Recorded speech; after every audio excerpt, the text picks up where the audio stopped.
Morning, guys. So last night we had a late season frost. So it's May the 9th, and our last projected frost date was April 16th. And so we had a frost advisory last night, and so I should have filmed this, but I was a little freaking out a little bit. But I ended up covering all of my peppers and the majority of my tomatoes last night. I had enough little containers and stuff for all but 7 of my tomato plants.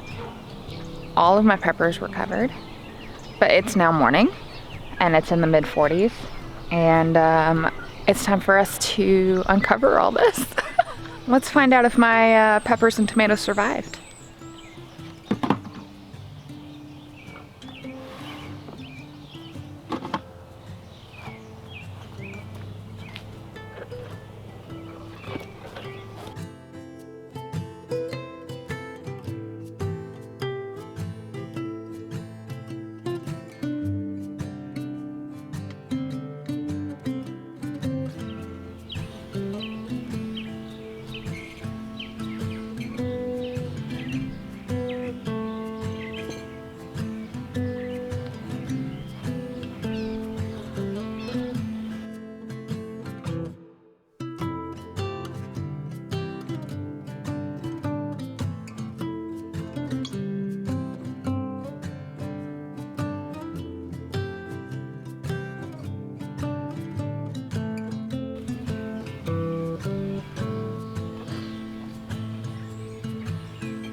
I think we might have lucked out, guys, because other than a little bit of like bug damage, which was already there, and a little bit of damage around leaves, I don't think we're gonna lose a single plant. Like, I don't think that a single plant is going to perish. That's great. Fair warning, my beds have not been weeded in quite a few days. But they're all still looking pretty decent.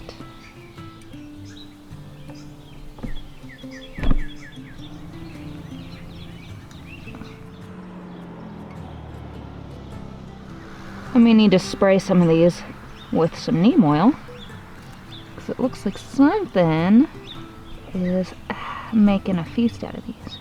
Right, fish? Right, fishy? What do you say? I say get out of my peppers, Bubby. So of course I didn't have enough cover to cover everything. I decided to prioritize the peppers and the tomatoes because those are the hardest to start over, and they would be the most expensive to go and repurchase if they died.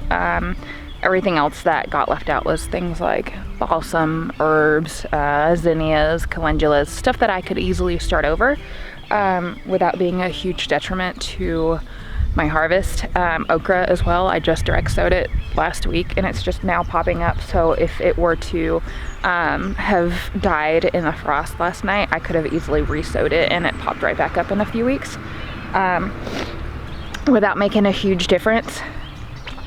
But the peppers and the tomatoes were started in February and I wouldn't have been able to just as easily restart my entire pepper and tomato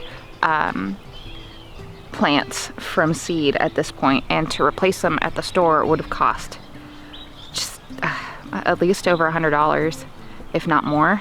So let's say each pepper plant and each tomato plant at the store were $5 each. I have 32 tomatoes and 25 peppers, so total, well, that would be 57 plants that I would need to replace at $5 each. So 57 times 5 would be around $285. Yeah, so almost $300 to replace all of my peppers and all of my tomatoes. I'm really glad that I didn't really have much damage. Even the ones that got left uncovered, I purposely didn't prune them so that I could prune off damaged limbs. So hopefully everything pops back. The basil still looks nice. I hope as it warms up that doesn't change. So I did experiment with covering the okra. I covered one bed of okra and didn't cover the other. And I can tell here that this okra has had some cold damage, and I'm gonna show you. These little okra seedlings here were not covered, and you can tell here on the little edges of the leaves where they were damaged by the cold. So here are some little okra seedlings that were covered, and they don't have that little damage around the leaves, thankfully. So that just goes to show you that even if it's just lightly covered with an empty plant pot, that as long as you can keep that moisture off of those plants and prevent them from freezing or frosting on the leaves of the plant, it can prevent damage even when it's super chilly. Now I'm not saying that it won't stunt their growth a little bit. That's yet to be seen, but I think that this has been a rather successful endeavor in covering my plants.